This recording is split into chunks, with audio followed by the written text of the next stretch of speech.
আমাৰ গাঁৱৰে ল'ৰা সকলোৱে চিনি পায় ৰমেন কলিতা। তেওঁ সুন্দৰকৈ নিজাভাৱে খেতি বাতি কৰি ধুনীয়াকৈ চলি আছে আৰু এতিয়া কুনিহৰ চকত তেওঁ এখন ধুনীয়া দোকান দিছে। চাওকচোন নাপাবলগীয়া একোৱেই নাই, সকলো শাক পাচলি আছে। তাৰ লগতে তেওঁ ভিতৰত বিভিন্ন ধৰণৰ বস্তু ৰাখিছে। তেওঁ আমাক ক'ব দেই কি কি ৰাখিছে, কি কৰিছে। আৰু আপোনালোকেও সুন্দৰকৈ এইখন দোকানত আহিব। এতিয়া নমস্কাৰ জনাইছোঁ। নমস্কাৰ জনোৱাৰ লগতে কৈছোঁ যে আমি ইয়াত এটা অভাৱ আছিল, বহুত দিনৰ অভাৱ আছিল যে এগ্ৰিকালচাৰৰ লগত জড়িত বস্তুখিনি নাপায় তেনেকুৱা চকত আৰু উপযুক্ত মানুহ নাছিল যে সেইখিনি মানুহ কিন্তু ভালদৰে বুজাই দিব।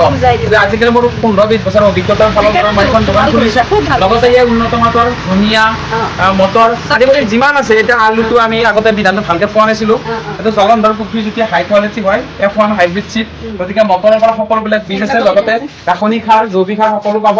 লগতে চাপৰৰ পৰা মাছৰ দানাৰ পৰা সকলোবিলাক দানাৰ ব্যৱস্থা আছে আৰু লগতে গছ পুলিৰ ব্যৱস্থা আছে। যিখিনি খেতিয়ক আৰু বাকী অন্য খেতিবিলাকো আছে যোগাৰ। গতিকে মাছৰ দানাৰ পৰা মাছৰ মেডিচিন সেইখিনি সকলো পাব।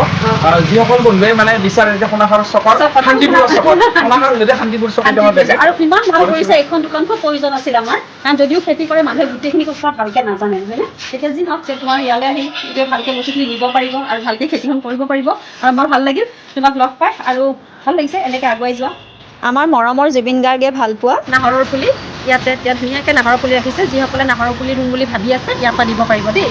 এই চেগতে মই আপোনালোকক তেওঁৰ নাৰ্চাৰীখনকো এবাৰ দেখুৱাই দিছোঁ।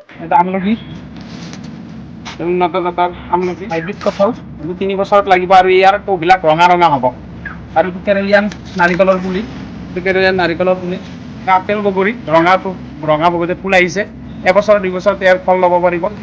হাইব্ৰিড পাউডাৰ টেঙা আৰু এইটো মিঠা হ'ব আৰু যথেষ্ট ডাঙৰো হ'ব। চাওকচোন কি ধুনীয়াকৈ মই পানী লৈছোঁ আৰু তাৰপিছত ঘৰৰ ফল লৈছোঁ। বহুত ভাল লাগিল। আপোনালোকেতো দেখাই পাইছে মই বজাৰ সমাৰ কৰিলোঁ আৰু আপোনালোকক ধুনীয়াকৈ দোকানৰ চাৰিও পৰিৱেশটো দেখালোঁ।